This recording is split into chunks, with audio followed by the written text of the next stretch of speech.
hari setelah bermain, Dina dan Dini pulang. Mereka merasa lapar. Di meja makan sudah tersedia tempe goreng, semur ayam, tapai singkong, yogurt dan juga keju. Ibu juga bahkan sudah menyiapkan jeruk tanpa biji. Dini ingat, ibu pernah berkata yogurt dan keju terbuat dari bahan yang sama, yaitu susu. Dina jadi penasaran kenapa susu bisa berubah menjadi yogurt dan keju ya? Lalu kenapa ada jeruk yang tidak punya biji ya? Produk makanan tersebut tidak dibuat dengan asal-asalan loh. Pembuatan produk makanan tersebut melibatkan peran suatu organisme hidup yang tidak kasat mata.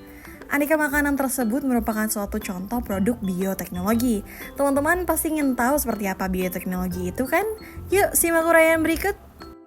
Secara umum, bioteknologi didefinisikan sebagai cabang ilmu yang mempelajari pemanfaatan makhluk hidup dalam proses produksi, dan itu untuk menghasilkan produk dan jasa yang bermanfaat bagi kehidupan manusia. Bioteknologi digunakan juga untuk menghasilkan produk baru, misalnya obat-obatan dan makanan. Umumnya, penerapan bioteknologi dalam kehidupan sehari-hari menggunakan mikroorganisme karena dapat tumbuh dengan cepat, mengandung protein yang cukup tinggi, dan dapat menggunakan produk sisa sebagai substratnya. Proses pembuatan yogurt, susu, tempe, tapai, dan kecap menggunakan prinsip bioteknologi konvensional. Sedangkan pembuatan jeruk tanpa biji menggunakan prinsip bioteknologi modern. Bioteknologi konvensional. Bioteknologi konvensional memiliki beberapa ciri, antara lain 1. Peralatan yang digunakan sederhana. 2. Pemanfaatan mikroorganisme secara langsung dan terbatas seperti bakteri dan jamur. 3. Dikenal sejak awal peradaban manusia. 4. Jumlah produk yang diproduksi dalam jumlah kecil. 5. Prosesnya relatif tidak steril sehingga kualitas hasilnya tidak bisa dijamin. Sementara itu, bioteknologi modern merupakan bioteknologi yang menerapkan teknik rekayasa genetika. Rekayasa genetika adalah kegiatan manipulasi gen untuk mendapatkan produk baru dengan cara membuat DNA baru. Manipulasi materi genetik dilakukan dengan cara menambah atau menghilangkan gen tertentu. Bioteknologi modern memiliki beberapa ciri. 1. Menggunakan peralatan yang modern. 2. Pemanfaatan mikroorganisme dan teknologi yang modern.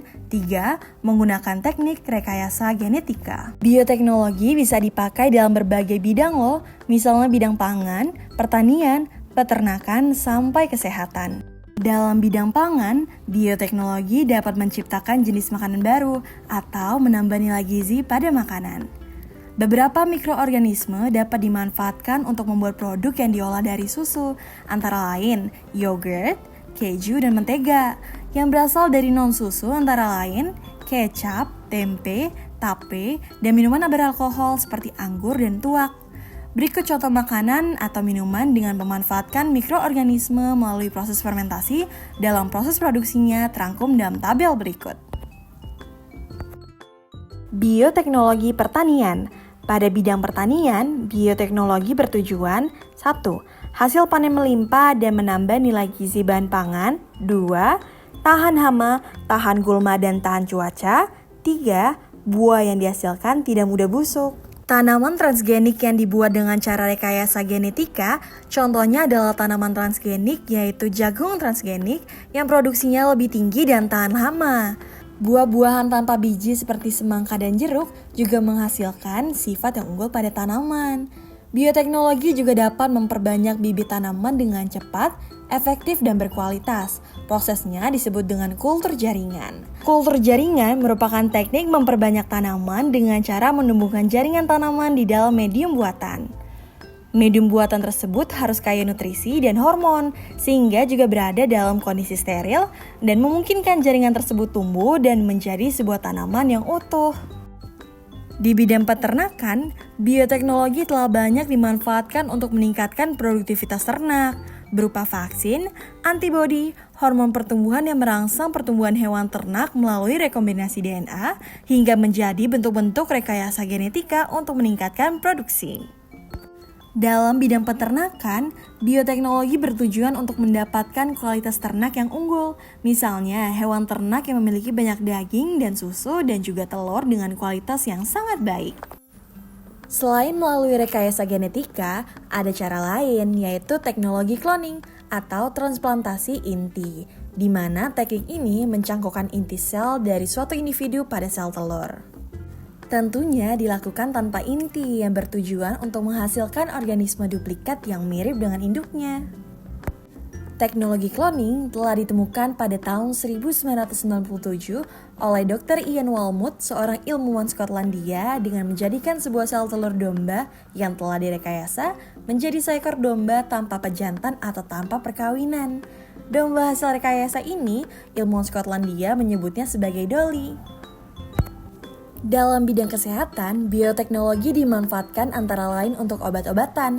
Sejumlah besar obat-obatan berbasis bioteknologi kini tersedia untuk mengobati berbagai macam penyakit. Berikut ini adalah contoh produk bioteknologi yang dimanfaatkan untuk pengobatan.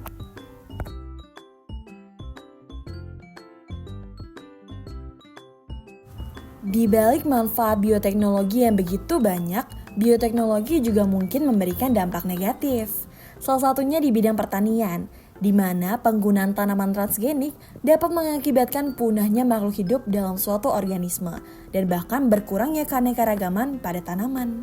Sementara itu, di bidang lingkungan antara lain, rusaknya ekosistem di suatu lingkungan, penggunaan insektisida yang berlebihan dapat mematikan serangga yang bermanfaat, dan bahkan juga menimbulkan pencemaran lingkungan karena limbah pembuatan tempe dan kecap skala besar. Di bidang kesehatan antara lain, memicu timbulnya alergi, menyerang sistem imunitas tubuh, munculnya penyakit baru, hingga rentan terhadap penyakit tertentu.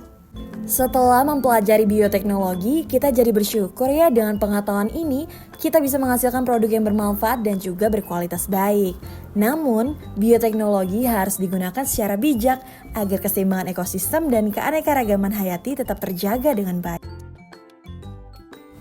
Lalu, mengapa bioteknologi cenderung menggunakan mikroorganisme ya? Coba tulis jawabanmu di kolom komentar.